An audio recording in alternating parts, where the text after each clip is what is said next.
अभी स्क्रीन दिखी? Yes sir, दिख रही है सर। ठीक है, तो सबसे पहले हम लोग स्टार्ट करेंगे अपना, जो जैसा कि मैंने बताया था कि चैप्टर नंबर 1 से स्टार्ट करेंगे, और मैं आपको इस करंट एरा में लेके चलूंगा कि अभी यहाँ से कहाँ कहाँ से क्वेश्चन पूछे गए हैं। कुछ लोग सोचते हैं कि फिजिकल एजुकेशन मीनिंग डेफिनेशन और एम ऑब्जेक्टिव से क्या क्वेश्चन पूछता है, कैसे क्वेश्चन पूछता है ना। तो मैं इसको बताऊंगा। आप भी केवीएस और नवोदय विद्यालय और DSSB में यहीं से 4-4 क्वेश्चन आए थे, इसी टॉपिक से 4 क्वेश्चन आए थे। आपको दिखाऊंगा कैसे आए थे, लेकिन थोड़े फंसाने वाले क्वेश्चंस आए थे। तो सभी टॉपिक इंपॉर्टेंट है, जितना टॉपिक पढ़ाऊंगा सब इंपॉर्टेंट है, किसी को भी आप छोटा मत समझिएगा। बट मैं बताऊंगा कौन सा टॉपिक ज्यादा लाइकली और कैसे पढ़ना। मैं अभी क्वेश्चंस भी आपको दिखाऊंगा, वो लाइव क्वेश्चंस भी दिखाऊंगा जो क्वेश्चन एग्जाम में आए हुए हैं। नेक्स्ट हम बात करेंगे एडॉप्टिव स्पोर्ट्स के बारे में, और इसमें हम फिजिकल एजुकेशन का एडॉप्टिव स्पोर्ट्स में क्या रोल होता है।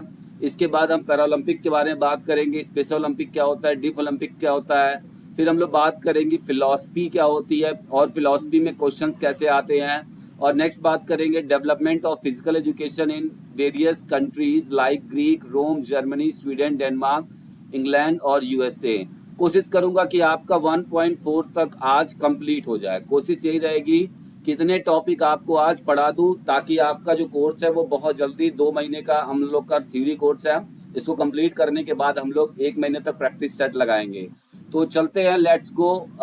योर सर स्क्रीन शो नहीं हो रहा है। और कोई है जिसको स्क्रीन शो नहीं हो रहा है?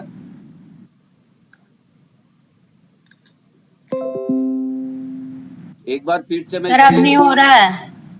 अभी मैं फिर से एक बार स्क्रीन शो, आप लोगों को अगर दिक्कत होती है तो एक बार पुनः आप लोग लेफ्ट करके रिज्वाइन किया करिए, तो आपको शायद वो दिखने लगेगी। अब दिख रहा है स्क्रीन? जी सर। ठीक है, चलिए तो आप लोग माइक सभी लोग बंद कर लीजिए। सभी से एक बार रिक्वेस्ट है, माइक बंद कर लीजिए। चलिए, तो सबसे पहले हम लोग शुरू करते हैं। फिजिकल एजुकेशन क्या होता है? तो फिजिकल एजुकेशन आपका 2 शब्दों से मिलकर बना है, फिजिकल और एजुकेशन। जहाँ फिजिकल का अर्थ क्या है? बॉडी, बॉडी से रिलेटेड जितनी भी चीजें होती है वो फिजिकल में आती है। और एजुकेशन का मतलब क्या होता है? अब ये शरीर संबंधित होती है, जो भी है आंतरिक और बाहरी। हालांकि इन सब चीजों को हम छोड़ते हैं, एक सिंपल मीनिंग में आपको बता देता हूँ। फिजिकल एजुकेशन का मतलब क्या होता है कि एक्टिविटी के द्वारा, कोई भी मूवमेंट के द्वारा जो भी एजुकेशन हमको गेन होता है, मूवमेंट के द्वारा, मूवमेंट के द्वारा जो भी एजुकेशन हमें गेन होता है उसी को हम क्या कहते हैं? फिजिकल एजुकेशन कहते हैं। सिंपल सा मतलब है कि through the movement we are achieving anything which increase our knowledge, our body stamina, our everything. कुछ भी जो हमें मूवमेंट के द्वारा जो भी हमें अचीव होता है, जो भी हमें प्राप्त होता है मूवमेंट किए, उस मूवमेंट के रिजल्टिंग में हमें जो भी अचीव हो रहा है वो सब क्या है? वो सारे हमारे क्या होते हैं? फिजिकल एजुकेशन होते हैं। ठीक है, इस समय फिजिकल एजुकेशन पूछा जाता है कि इन करेंट एरा में फिजिकल एजुकेशन को किस नाम से जानते हैं। तो करेंट एरा में फिजिकल एजुकेशन को हम लोग मूवमेंट एजुकेशन के नाम से जानते हैं। ये आप एकदम ध्यान से बात याद रखिएगा कि फिजिकल एजुकेशन को करेंट एरा में मूवमेंट एजुकेशन के नाम से जानते हैं। ये क्वेश्चन पूछा जा चुका है। आपको लास्ट बता दूं कि ये नाम फिजिकल एजुकेशन और इसका जो मतलब ये एज अ सब्जेक्ट कैसे इसको मान्यता मिली, एज अ सब्जेक्ट कैसे मान्यता मिली। ये सबसे पहले फिजिकल एजुकेशन की उत्पत्ति जिम्नास्टिक से हुई थी 1800 में। ये जिम्नास्टिक के नाम से फेमस हुआ। उसके बाद इसका दूसरा नाम पड़ा 1820 में हाइजीन ट्रेनिंग के नाम से पड़ा, फिर फिजिकल कल्चर के नाम से पड़ा था। अमेरिका में और इंग्लैंड में इसको फिजिकल कल्चर के नाम से जानते थे। देन आफ्टर 1900 में फिजिकल ट्रेनिंग के नाम से आया, उसके बाद फिजिकल एजुकेशन के नाम से आया, और करेंट एजुकेशन में इसको हम मूवमेंट एजुकेशन के नाम से जानते हैं। आने वाले समय में आपको अभी इसका नाम चेंज मिलेगा, मूवमेंट एजुकेशन। ठीक है, क्योंकि मूवमेंट के द्वारा जो भी हमें प्राप्त होता है, जो भी एक्सपीरियंस हमने किया, जो भी अनुभव हमने किया, ठीक है, वो सारे हमारे क्या होते हैं? फिजिकल एजुकेशन होते हैं।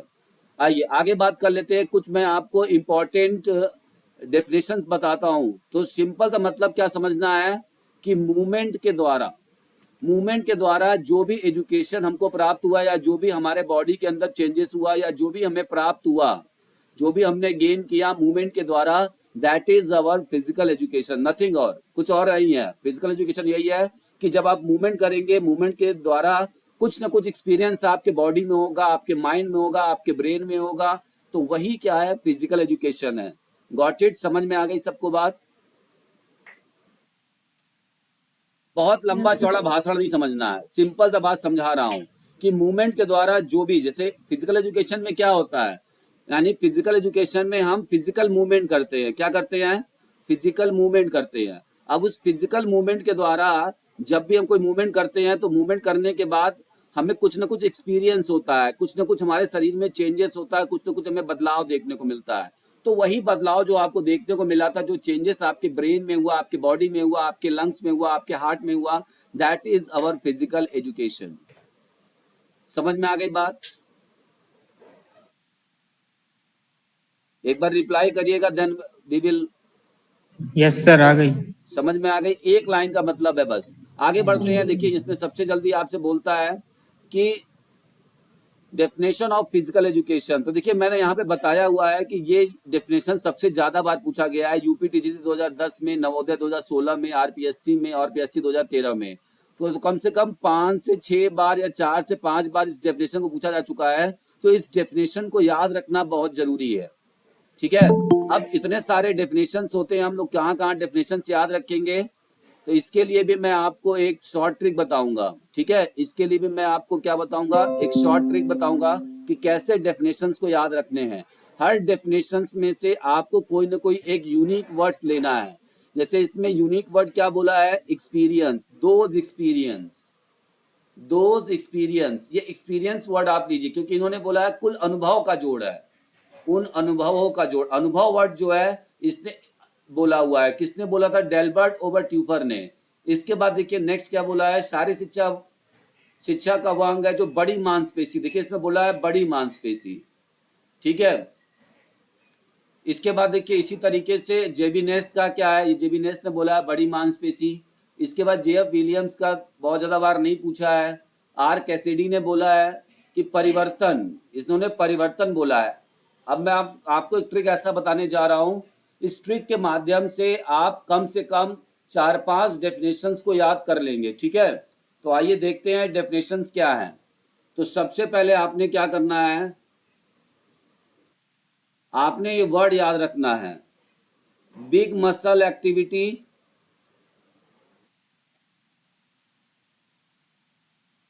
And sum of men's physical activity, परिवर्तन और अनुभव का जोड़ है।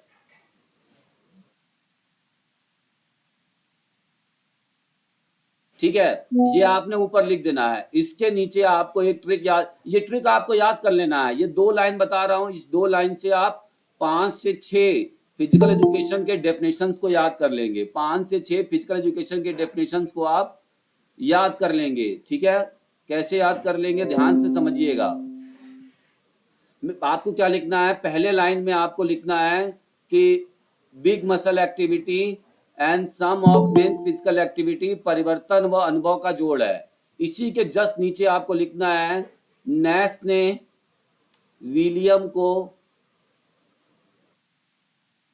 को कैश देकर ऑफर किया, कैश देकर ऑफर किया। अब देखिए ये आपका क्या है, ये आपका ट्रिक बन गया।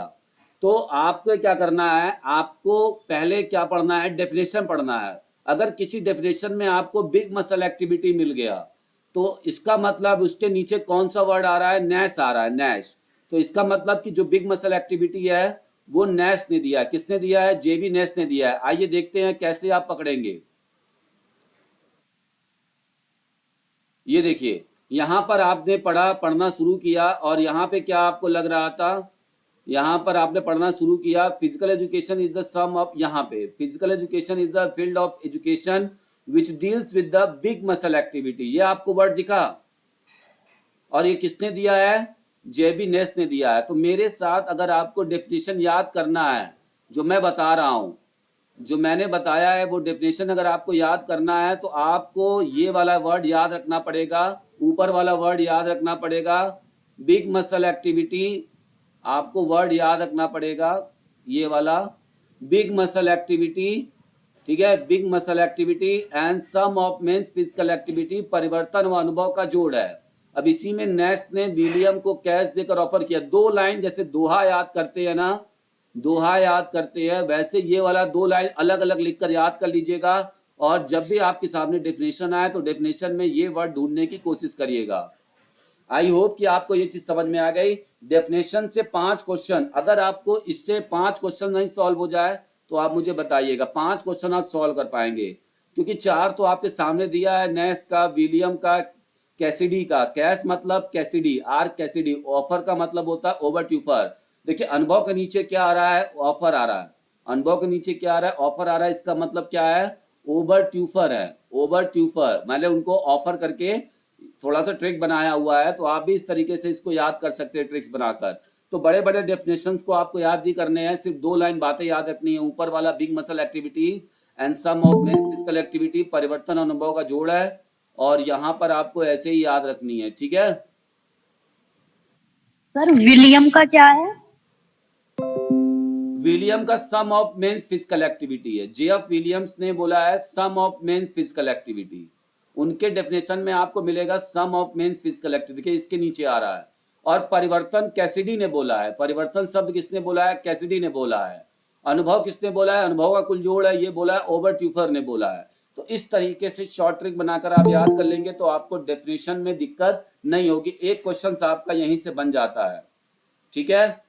आइए अगला देखते हैं हम लोग। नेक्स्ट क्वेश्चन क्या है, नेक्स्ट टॉपिक की तरफ बढ़ते हैं, मूव करते हैं।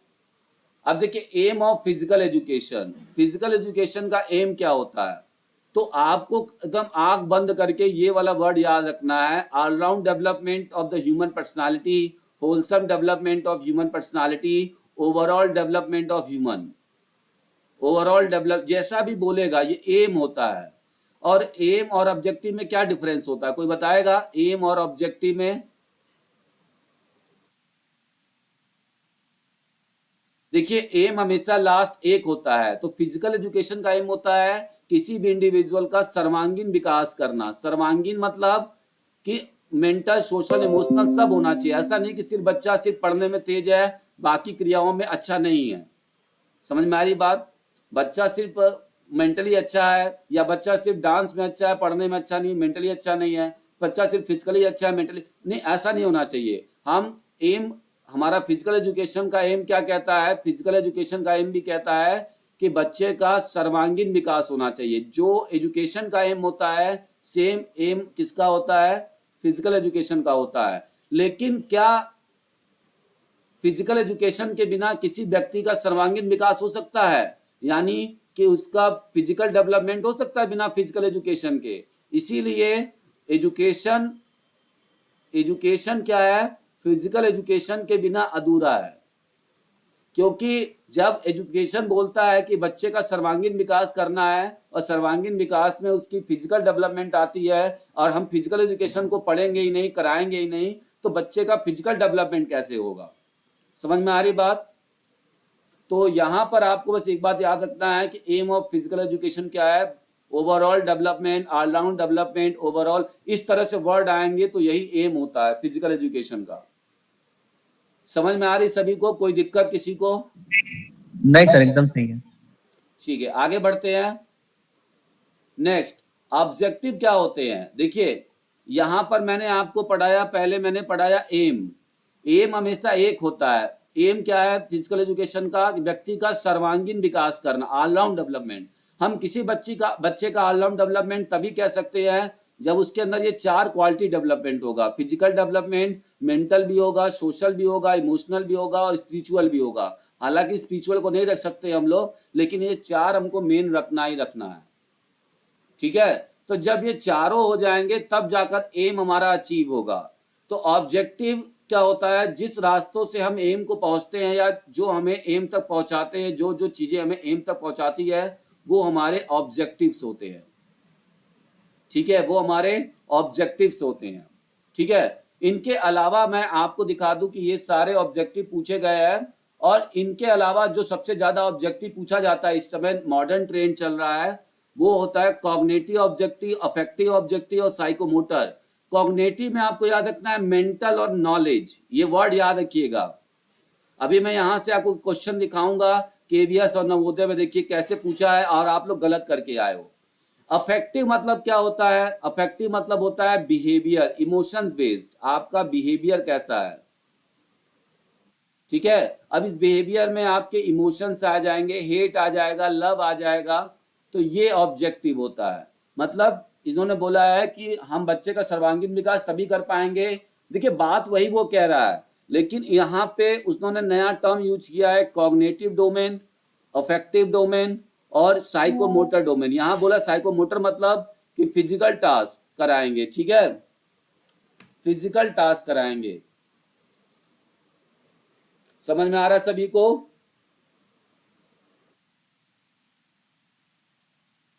एक बार बोलेंगे? Yes sir. अब देखिए आपको ये पकड़ना है कैसे।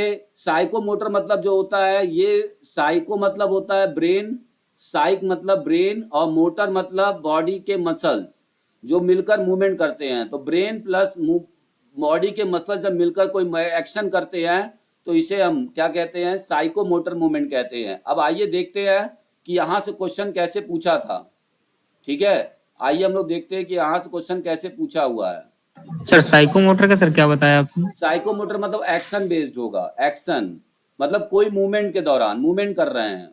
क्वेश्चन नंबर 3 सबको दिख रहा है? Yes sir.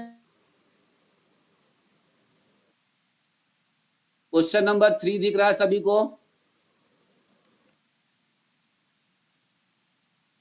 एक बार बोलिए सभी लोग। हाँ सर। यस ठीक है। सर दिख रहा है। इसमें बोला है, देखिए क्वेश्चन क्या बोल रहा है, the cognitive objective of physical education includes. अगर हम कॉग्निटिव की बात करते हैं तो उसमें क्या इंक्लूड होगा?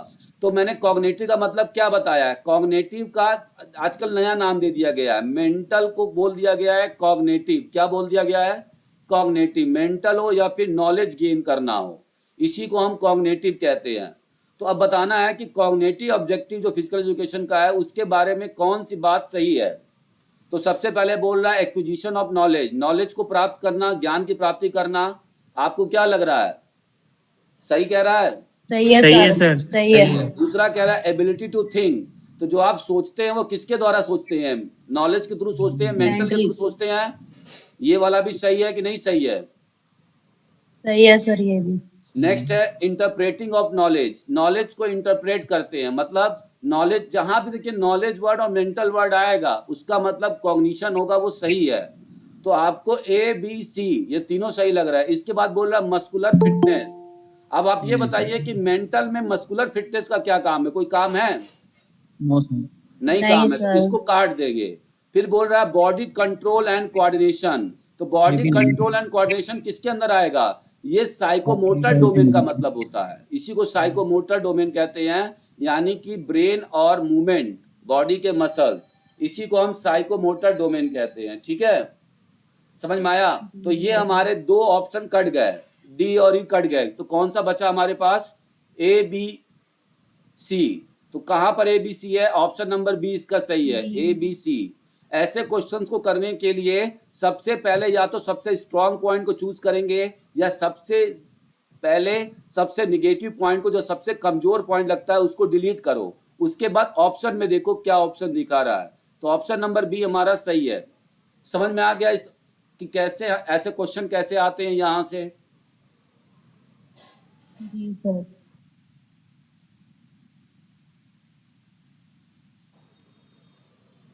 आइए एक क्वेश्चन देखिए और भी दिया हुआ है। अब देखिए यहाँ पे ऑब्जेक्टिव से क्वेश्चन क्या पूछा हुआ है, निम्नलिखित में से कौन सा सारी शिक्षा का उद्देश्य नहीं है? ऑब्जेक्टिव नहीं है, बताना है। फिजिकल डेवलपमेंट होता है, मोटर डेवलपमेंट भी होता है, इकोलॉजिकल, इकोलॉजिकल मतलब क्या है? परिस्थितिक विकास, ये नहीं होता है। सोशल डेवलपमेंट भी होता है, तो ऑप्शन नंबर सी यहाँ भी कट गया, तो ऑप्शन नंबर सी इसका कंप्लीट हो जाएगा, ठीक है। और अगर हम बात करेंगे सोशल ऑब्जेक्टिव, अगर हम फिजिकल एजुकेशन में सोशल ऑब्जेक्टिव की बात करते हैं तो सोशल ऑब्जेक्टिव किसको रिप्रेजेंट करता है? कोऑपरेशन को। किसको करता है? सहयोग। क्योंकि सोशल की बात हो रही है, तो यहाँ पर ऑप्शन नंबर सी करेक्ट हो जाएगा। तो देखिए किस तरह से आप लोग बोलते नहीं, ये नवोदय का पेपर है। देखिए ये नवोदय का मॉर्निंग शिफ्ट का पेपर 2022 में आया हुआ पेपर था, और आप लोगों ने वहां पर गलत करके आया होगा। सही कह रहा हूं कि नहीं कह रहा हूं?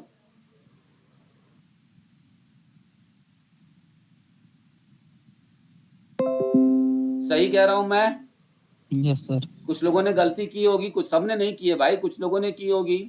तो देखिए किस तरह से क्वेश्चन आते हैं, और दिखा रहा हूं आपको।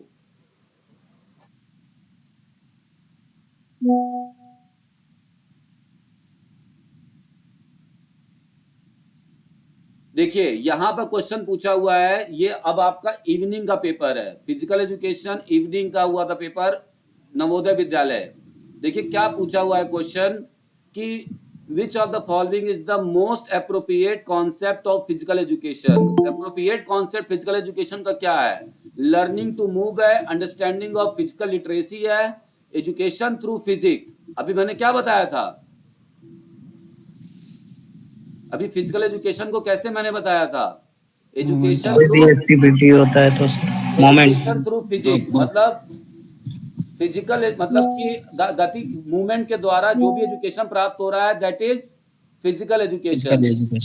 यही बताया था ना? Yes sir. तो ये क्वेश्चन आया, आप लोगों ने गलत किया होगा पहले, जिसको नहीं समझ में आ रहा होगा। अब देखिए ये आपको समझ में आ जाएगा, अभी आपको दिक्कत नहीं होगा। यही चीज होती है, बस हमको देखना होता है कि हमने कहाँ गलतियां की हैं।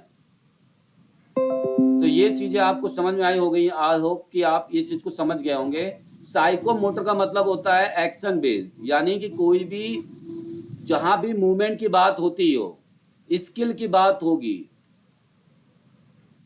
मूवमेंट की बात होगी, स्किल की बात होगी, या मूवमेंट करने वाली बात होगी, वहां पर साइकोमोटर डोमेन आएगा। जहां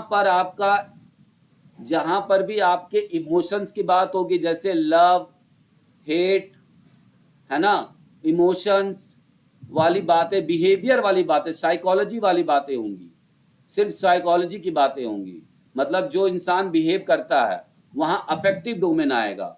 और जहां पर सिर्फ मेंटल और नॉलेज की बात आएगी, मेंटल और नॉलेज की बात आएगी, वहां पर फिजिकल कौन सा होगा? कॉग्निटिव डोमेन होगा।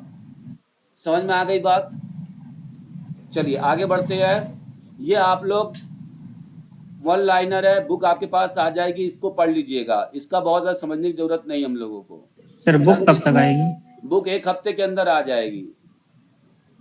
ओके। आते हैं चैप्टर नंबर टॉपिक नंबर 2 पे। तो meaning of adaptive physical education. Adaptive physical education मतलब क्या है कि जब फिजिकल एजुकेशन के जो प्रोग्राम बनाए गए हैं नॉर्मल लोगों के लिए, उसी प्रोग्राम को हम क्या करते हैं, डिजेबल पर्सन के लिए या एबनॉर्मल पर्सन के मॉडिफाई करके वही प्रोग्राम कराते हैं। उसी को हम क्या कहते हैं? वही एक परिवर्तित रूप फिजिकल एजुकेशन का जो खेल है। कौन सा? फिजिकल एजुकेशन में जो खेल होते हैं, जो गतिविधि होते हैं नॉर्मल लोगों के लिए, उसी गतिविधि को जब हम मॉडिफाई करके एबनॉर्मल लोगों के लिए भी अप्लाई करते हैं, तो उसी को हम कहते हैं एडॉप्टिव फिजिकल एजुकेशन। समझ में आ रही बात? APE के नाम से जानते हैं इसको, एडॉप्टिव फिजिकल एजुकेशन। समझ में आ रही बात सभी को? जी सर, जी सर। सर फिर से बता दीजिए इसको एक बार। देखिए जैसे नॉर्मल लोगों के लिए खेल होते हैं, जैसे मान लीजिए फुटबॉल है या मान लीजिए वॉलीबॉल है। वॉलीबॉल खेल होता है, ये नॉर्मल लोग आपने देखा होगा कैसे खेलते हैं, खड़े होकर जंप करके खेलते हैं। तो अब इसी वॉलीबॉल खेल को हमने एबनॉर्मल पर्सन के लिए कर दिया, जिनके पैर नहीं है।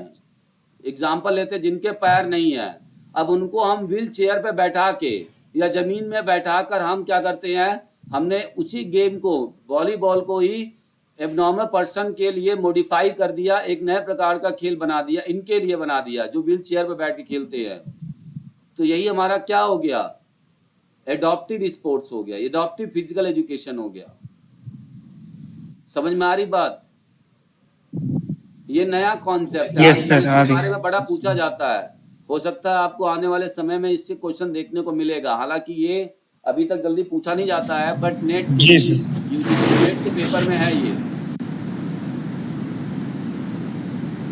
ठीक है, आगे बढ़ते हैं, देख लेते हैं। इसमें बहुत ज्यादा आपको ध्यान नहीं देना है, बस ये समझना है, ये हमें समझना है यहाँ पर। ठीक है, यहाँ पर हमें समझना है, क्या समझना है आइए जान लेते हैं कि पैरालंपिक खेल पहली बार कब हुआ था। देखिए, ऐसे लोगों के लिए, एबनॉर्मल पर्सन के लिए, एबनॉर्मल पर्सन के लिए क्या होता है, एबनॉर्मल पर्सन के लिए कई सारी संस्थाएं इंटरनेशनल होती हैं जो इन तरह के लोगों को खेलों के लिए प्रमोट करती है, इन लोगों के खेलों को प्रमोट करती हैं और इंटरनेशनल लेवल पर इन खेलों को ऑर्गेनाइज करती हैं। जैसे हम लोग नॉर्मल लोग हैं तो हम लोगों के लिए ओलंपिक होता है, तो वैसे ही ये जो नॉर्मल लोगों के खेल का एक इंटरनेशनल जो संस्था होती है, वही संस्था हम लोग यहाँ पढ़ेंगे। यहाँ से क्वेश्चन आता है, पैरालंपिक खेल को पहली बार 1960 में ऑर्गेनाइज किया गया था एज अ ऑफिशियल। यहाँ पर बात ऑफिशियल की होगा। अगर पूछेगा नॉन ऑफिशियल कब किया गया था, तो नॉन ऑफिशियल किया गया था 1948 में, जिसको कि हम पैरालंपिक खेल को हम स्टॉक मैंडविले खेल भी कहते हैं। क्या कहते हैं? स्टोक मैंडविले गेम्स के नाम से भी जानते हैं। कहीं कहीं ये क्वेश्चन पूछा गया है कि किस खेल को हम स्टॉक मैंडविले खेल के नाम से जानते हैं। समझ में आ रही, नहीं समझ में आ रही बात? Yes sir. तो पैरालंपिक गेम जो होता है, देखिए पैरालंपिक गेम जो होता है, ठीक है, इसको ऑफिशियली तरीके से 1960 के रोम ओलंपिक से शुरू किया गया था। ठीक है, पैरालंपिक का मतलब होता है पैरेलल। क्या मतलब होता है? पैरेलल। इसको इन्वेंशन किसने किया था, इस खेल को किसने किसने सुझाव दिया था इस खेल को कराने का? तो डॉक्टर लुडविग गुटमैन। ये याद रखिएगा, ये जो चार्ट है इसको याद रखना जरूरी है, ये आपको 1 नंबर दिला सकता है। कभी कभी यहाँ से क्वेश्चन आते हैं। पैरालंपिक खेल का मोटो क्या है? Spirit in motion. ठीक है, स्पिरिट इन मोशन ये आपका है। इसमें आपको बस ये याद रखना है, ये कॉलम, ये कॉलम, ये कॉलम, ये कॉलम। ठीक है, 4 आपको जरूर याद रखने हैं। इसके बाद ऐसे लोगों के लिए दूसरा खेल होता है जिसको हम कहते हैं स्पेशल ओलंपिक गेम्स।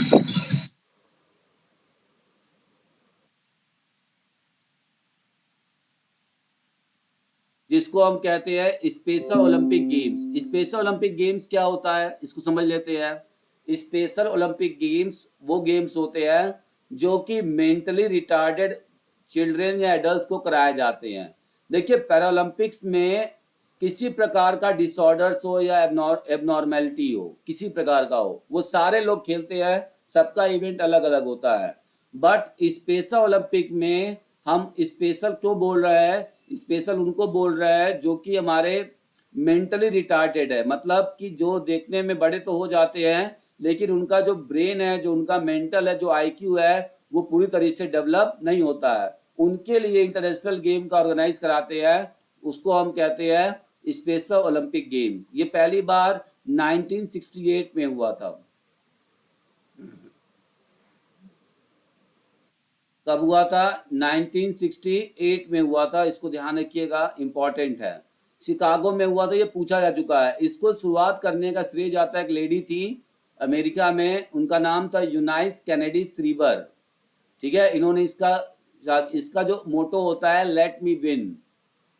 आगे बढ़ते हैं, नेक्स्ट हमारा डीप ओलंपिक खेल। अब देखिए, कुछ अलग एबनॉर्मेलिटी होती है डीप एंड डम्प वालों के लिए, जिनको बोलने में और सुनने में दिक्कत होती है। वैसे लोगों के लिए अगर इंटरनेशनल टूर्नामेंट होता है उसे हम डीप ओलंपिक्स खेल कहते हैं। ये पहली बार 1924 में पेरिस में हुआ था और मोन्सिया रूबेंस अल्केज इसके पहले जनक थे जिन्होंने इस तरह के लोगों के लिए खेल को ऑर्गेनाइज कराया था। और इसका जो ये मोटो होता है वो है इक्वलिटी थ्रू स्पोर्ट्स। इसका सिंबल भी आप देख लीजिए, ये इसका सिंबल है। ठीक है, एक होता है स्पेशल ओलंपिक भारत। तो जब भी स्पेशल की बात करेगा आप ये बात समझिएगा कि मेंटली रिटार्डेड बच्चों की बात हो रही है। मेंटली रिटार्डेड बच्चों की बात हो रही है, मतलब वो एक्चुअली लेवल पर उनका जो आईक्यू होता है वो कम होता है। समझ में आ रही बात? जी सर। एबनॉर्मल लोगों के लिए, एडॉप्टिव स्पोर्ट्स के लिए यही इंटरनेशनल टूर्नामेंट कराए जाते हैं।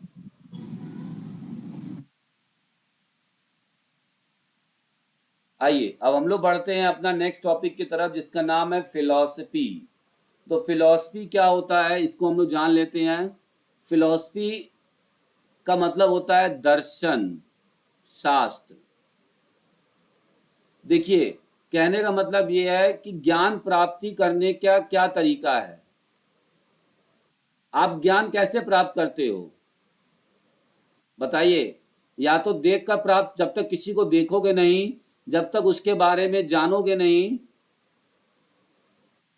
जब तक वो चीजें उसके अंदर हरकत होते हुए नहीं देखोगे, तो कैसे ज्ञान की प्राप्ति? तुम्हें अगर आपको किसी चीज के बारे में ज्ञान की प्राप्ति करनी है तो कैसे ज्ञान की प्राप्ति करेंगे? कि साक्षात उसका दर्शन करेंगे। ठीक है, तो यही फिलॉसफी का मतलब यही होता है कि ज्ञान को प्राप्त करना। ठीक है, ज्ञान प्राप्त करना, दर्शन करना, मतलब एक कोई भी चीज कैसे हो रहा है, क्यों हो रहा है, किस लिए हो रहा है, क्या कारण से हो रहा है, इन सब चीजों को प्राप्त करना ही क्या कहलाता है? दर्शन शास्त्र कहलाता है। ऐसा तभी पॉसिबल हो पाएगा। देखिए, जो फिलॉसफी है वो दो शब्दों से मिलकर बनी है। ठीक है, एक होता है फिलॉस और दूसरा होता है सोफिया। फिलॉस का मतलब होता है लव और सोफिया का मतलब होता है विजडम। तो इसका मतलब हो गया लव और विजडम, यानी ज्ञान के प्रति प्रेम। तो इंसान तभी किसी के बारे में जान पाएगा जब उसके अंदर क्वेरी होगी। क्वेरी नहीं होगी या जानने की इच्छा नहीं होगी, तब तक वो ज्ञान की प्राप्ति नहीं कर सकता है। आपके अंदर अगर जानने की इच्छा नहीं है, नया चीज ये क्यों होता है, कैसे होता है, किस प्रकार से होता है, तब तक आपको ज्ञान की प्राप्ति नहीं हो सकती है। ठीक है, अब फिलॉसफी के अंदर जो आता है वो हमारा नेक्स्ट है आइडियलिज्म। मतलब फिलॉसफी के अंदर कई सारे इसके अलग अलग दर्शन शास्त्र, कई अलग अलग लोगों ने बताया है कि दर्शन यानी कि ज्ञान प्राप्त करने के अलग अलग तरीके हो सकते हैं। ये एक तरीके से आप समझिएगा कि इन लोगों ने एक तरीका बताया है कि how to obtain acquisition of knowledge. Knowledge को कैसे आप एक्वायर कर सकते हो, किस प्रकार से नॉलेज को एक्वायर कर सकते हो। तो आइडियलिज्म वाले जो विचारधारा के लोग थे, इन्होंने बताया है कि ज्ञान विचारों से आती है। मतलब किसी के बारे में जब हम सोचेंगे, जानेंगे, है ना, तो ये आइडियलिज्म के बारे में आपको बस दो बातें याद रखना है। आइडियलिज्म के बारे में जो क्वेश्चन पूछता है वो ये पूछता है आपसे, आइडियलिज्म के बारे में जो क्वेश्चन पूछता है वो क्या पूछता है कि आपका ये नैतिकता, देखो ये आदर्शवाद विचारों, आदर्शों, नैतिकता और मूल्यों को ज्यादा तवज्जो देता है। मतलब कि इसमें हम किसको मानते हैं, किससे, इन्होंने बोला है कि विचारों से ज्ञान की प्राप्ति की जाती है। जो आदर्श बताए गए हमारे बड़ों के द्वारा, उससे हम ज्ञान की प्राप्ति करते हैं। जो नैतिकता, मोरालिटी बताई जाती है, उससे ज्ञान की प्राप्ति, किसी चीज की वैल्यू से उसकी ज्ञान की प्राप्ति की जाती है। तो आइडियलिज्म में इसी चीज को बताया गया है। समझ में आ रही बात? Yes sir. ठीक है, ये थोड़ा सा अटपटा लगेगा क्योंकि ये आपका फिलॉसफी है, ये थोड़ा सा थ्योरेटिकल कॉन्सेप्ट ज्यादा है। अब हम नेचुरलिज्म की बात कर लेते हैं। नेचुरलिज्म में हमें क्या पता चलता है? नेचुरलिज्म वाले कहते हैं, इस विचारधारा के लोग कहते हैं कि इंसान नेचर से यानी प्रकृति से सबसे ज्यादा सीखता है। अगर इंसान को ज्ञान प्राप्त करना है तो प्रकृति में छोड़ दो। तो आप एक बात याद रखिएगा, किसमें, आइडियलिज्म में एक बात याद रखिएगा कि जब भी आपको मोरालिटी दिखे और पूछे कि ये कौन सा फिलॉसफी है, तो मोरालिटी वाली फिलॉसफी किस में जाएगी? आइडियलिज्म में जाएगी। स्पिरिचुअल वाली किस में जाएगी? स्पिरिचुअल वाली भी आपकी किस में जाएगी? आइडियलिज्म में जाएगी। समझ में आ रही बात? मोरालिटी और स्पिरिचुअलिटी, ये वर्ड जरूर देखिएगा जब भी आप कोई चीज पढ़ रहे हैं या उस वर्ड से आपको समझ में आ रहा है कि कहीं ना कहीं मोरालिटी की बात कर रहा है या कहीं ना कहीं स्पिरिचुअलिटी की बात कर रहा है, नैतिकता की बात कर रहा है, तो ये आपका आदर्शों की बात कर रहा है, तो ये आपका आइडियलिज्म के अंतर्गत आएगा। नेचुरलिज्म क्या कहता है कि नहीं, इसने बोला कि नहीं भाई, हम विचारों से ज्ञान प्राप्त नहीं करते हैं, हम ज्ञान प्राप्त करते हैं किससे? हम ज्ञान प्राप्त करते हैं नेचर में जो हमारे सामने एग्जिस्ट है, जो हमारे सामने नेचर में घटनाएं होती हैं, जिनको हम देखते हैं और समझते हैं, जानते हैं, उनसे हम ज्ञान की प्राप्ति कर सकते हैं। समझ में आ रही बात? तो नेचुरलिज्म वाले क्या कहते हैं कि प्रकृति से ही ज्ञान की प्राप्ति होती है। किसके थ्रू होती है? प्रकृति से ज्ञान की प्राप्ति होती है। नेक्स्ट बात करते हैं रियलिज्म। रियलिज्म, उस विचारधारा के लोग नेचुरलिज्म को नहीं मानते। उन्होंने बोला कि नहीं, नेचर तो मान लीजिए ठीक है, मतलब इन्होंने, रियलिज्म वालों ने बोला कि नहीं नहीं, जिसको हम देख सकते हैं, जिसको हम छू सकते हैं, जिसको हम महसूस कर सकते हैं, हम उससे ज्ञान की प्राप्ति करते हैं। ऐसा नहीं है कि हम सिर्फ देख लिए नेचर में क्या चीज हो रहा है और उससे हम ज्ञान की प्राप्ति कर ले, ऐसा नहीं है। रियलिज्म वालों ने यथार्थवाद को माना है कि ज्ञान प्राप्ति का सबसे अच्छा स्रोत क्या होता है कि जो सामने रिजल्ट हो। ठीक है, तो इसमें आपका एक्सपेरिमेंट, देखिए जो साइंस के बेस पर आधारित है, अगर पूछेगा कि कौन सी फिलॉसफी साइंस के बेस पर आधारित है, तो ये आपका रियलिज्म होता है, जो साइंस के बेस पर, प्योरली साइंस के बेस पर आधारित होती है। ठीक है, नेचुरलिज्म किस पर आधारित होती है? नेचर पर होती है। और आइडियलिज्म किस पर आधारित होती है? तो आइडियलिज्म आपका आधारित होता है किस पर? स्पिरिचुअलिज्म पर। और किस पर होता है? मोरालिटी पर। ठीक है, बस ऐसे, बस यही ट्रिक्स याद रखिएगा, यहां से ज्यादा परेशान होने की जरूरत नहीं है। मैंने बहुत बड़ी बड़ी बातें लिख रखी हैं, उससे आपको बहुत ज्यादा मतलब नहीं रखना है। मतलब जो समझा रहा हूं कॉन्सेप्ट, उससे आपको ध्यान रखना है। ठीक है, आइए आगे बढ़ते हैं नेक्स्ट की तरफ।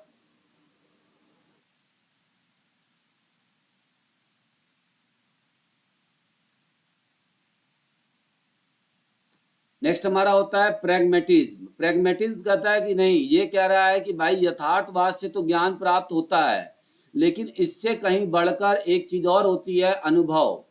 एक्सपीरियंस सबसे बड़ा ज्ञान देने वाला होता है। एक्सपीरियंस जब तक हम किसी को नहीं करेंगे, तब तक हमारा ज्ञान की प्राप्ति नहीं होगी। मतलब कि जब तक हमारे सेंस ऑर्गन किसी चीज को टच करके उसके बारे में एहसास नहीं करेंगे, महसूस नहीं करेंगे, तब तक वह ज्ञान की प्राप्ति, उस चीज के बारे में वो नहीं जान सकते हैं। तो प्रैग्मेटिज्म में आप अनुभव को सबसे आगे रखते हैं। किसको? अनुभव को सबसे आगे रखते हैं। किसको? अनुभव को सबसे आगे रखते हैं। यहाँ पर आपको हर एक उसका पॉइंट याद रखना है कि कहाँ पे कीवर्ड्स है। ये कीवर्ड से आपको कभी भी दिक्कत नहीं होगी। ये कीवर्ड्स आप अगर चाहे तो नोट कर लीजिए। ठीक है, नेक्स्ट हम बात करते हैं हमारा आगे एग्जिस्टेंशियलिज्म। एग्जिस्टेंशियलिज्म क्या कहता है? वास्तविकतावाद। वास्तव में जो जैसा दिखता है और फ्री इन द नेचर, मतलब वो कहता है कि किसी इंसान को अगर ज्यादा सिखाना है तो उसको फ्री छोड़ दो, एक खुले मैदान में फ्री छोड़ दो, तो वो सारी चीजों को खुद से खुद सीख जाएगा, गलतियां कर करके सीख जाएगा। हमें किसी को कोई चीज सिखाने के लिए अलग अलग तरीके का माहौल नहीं देना होता है, बस उसे एक माहौल दे दो और उस इंसान को फ्री कर दो। यहाँ पर फ्रीडम की बात कही गई कि फ्रीडम इज द, अगर इंसान का सीखने का जिज्ञासु है और उसको पूरी आजादी है कोई भी कार्य करने के लिए, तो वह आसानी से सीख सकता है। ठीक है, तो ये चीजें इसमें बोली हुई हैं। ये जो चार्ट मैं आपको दिखा रहा हूं, ये चार्ट आपको लर्न करना मस्ट है। ये चार्ट आपको याद करना मस्ट है, मस्ट है। यहाँ से एक या दो क्वेश्चन सारे एग्जाम्स में आपको मिलेगा, एक क्वेश्चन आपको यहाँ से भी देखने को मिलेगा। तो सबसे पहले आप कैसे याद करेंगे, आइए इसका ट्रिक समझते हैं।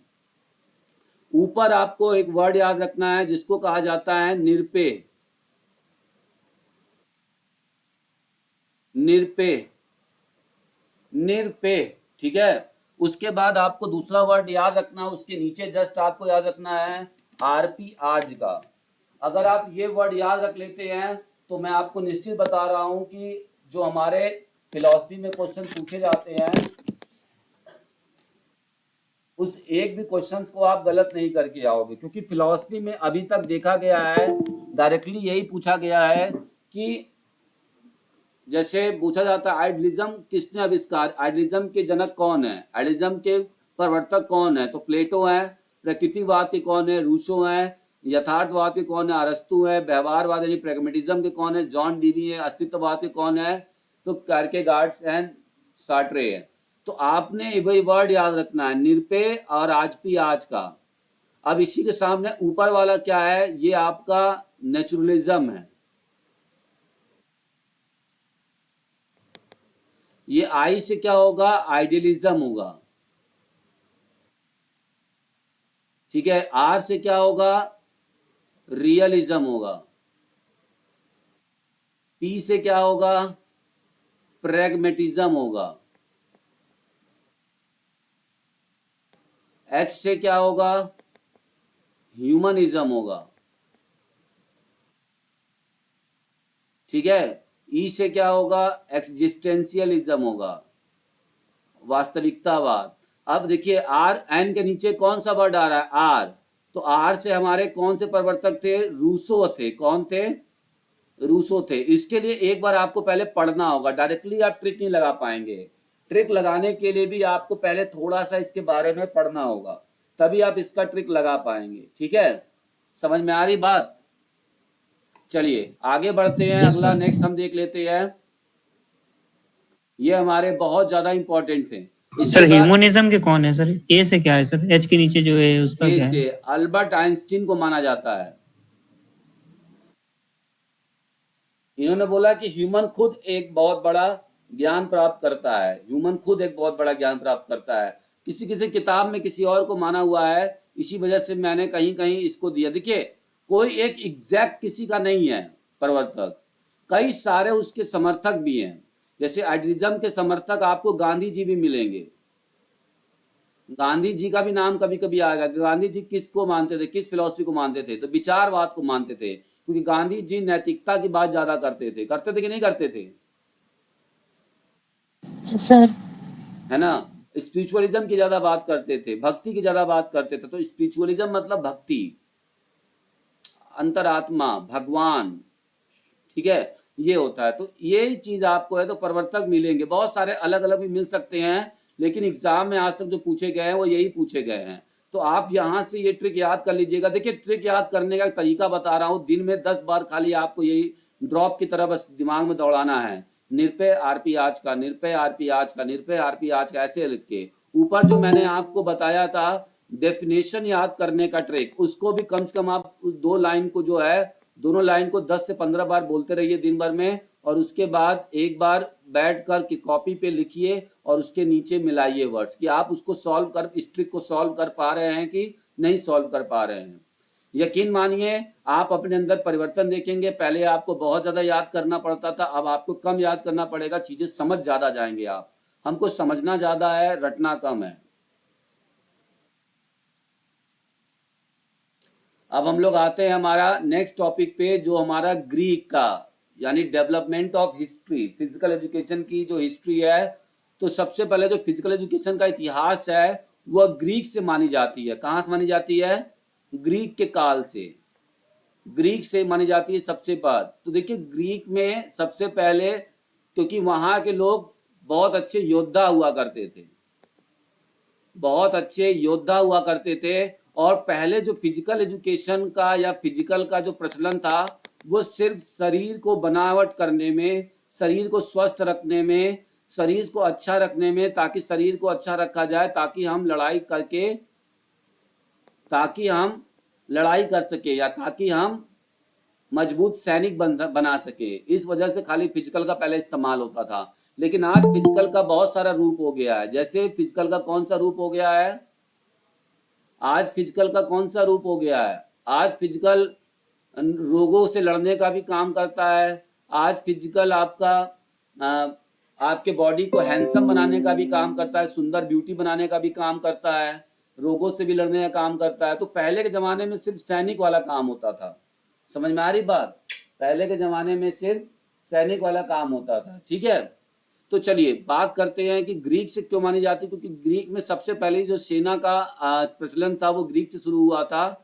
और 776 ईसा पूर्व में यह बात यूनान में जानने को मिला था, जब वहां पे रिकॉर्ड किया गया था ओलंपिक खेल के बारे में। एक रिकॉर्ड इतिहास का पता चलता है कि वहां के लोग पहले से ही मूवमेंट से और फिजिकल से परिचित थे।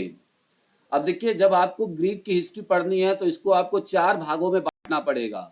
होमरिक पीरियड, जैसे आप अगर भारत की हिस्ट्री पढ़ते हैं तो भारत की हिस्ट्री कितने भागों में बटी हुई है? सबसे पहले भारत की हिस्ट्री किस सभ्यता में आएगी? सिंधु घाटी सभ्यता आएगी, आएगी कि नहीं आएगी? फिर Yes, दूसरा sir. आएगा कौन सा? वैदिक सभ्यता। अगर हमें किसी चीज के बारे में जानना है पूरा आपसे कब तक हुआ है तो उसकी हिस्ट्री के बारे में जानना होगा। इसी प्रकार से फिजिकल एजुकेशन की हिस्ट्री ग्रीक से शुरू होती है और ग्रीक की हिस्ट्री 4 भागों में बटी हुई है। Homeric period, Sparta period, early Athens और लेटर एथेंस पीरियड। ठीक है, अब देखिए होमरिक पीरियड क्या कहलाता है। इसमें क्या हुआ था, इसमें एक अंधा कवि था जिसने 2 रचनाएं की थी, इलियड और ओडेसी। ये होमर एक अंधा कवि था।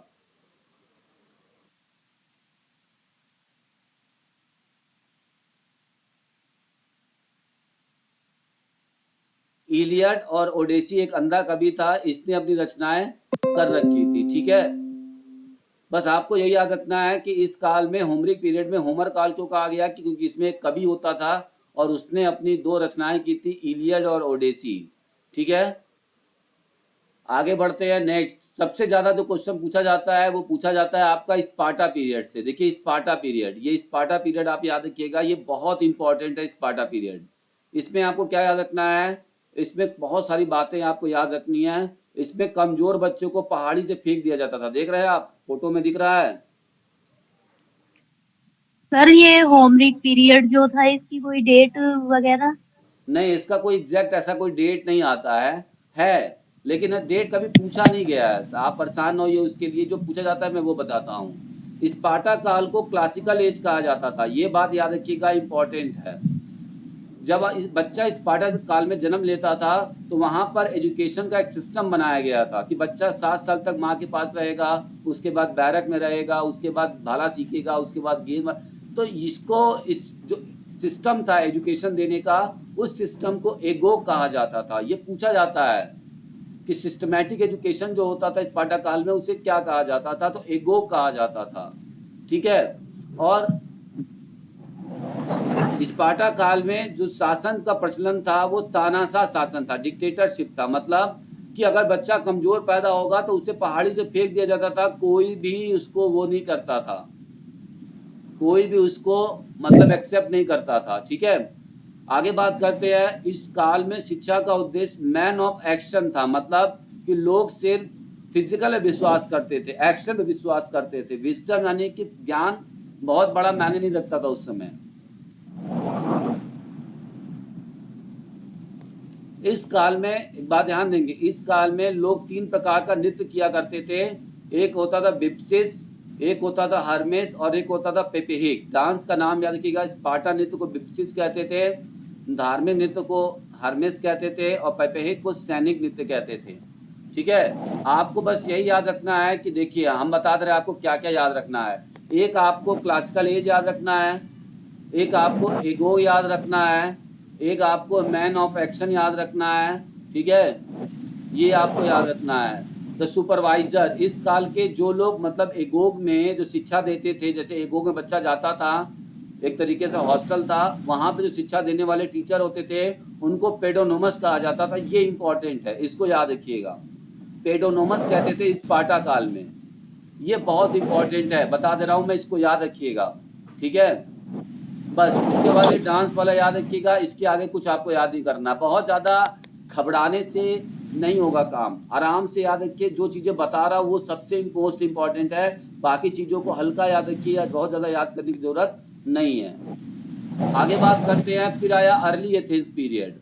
अर्ली एथेंस पीरियड में कुछ और समझदार लोग हुए, उन्होंने अपना लक्ष्य मैन ऑफ एक्शन के अलावा मैन ऑफ विजडम को भी दिया था। कौन है भाई, किसका आवाज आ रहा है?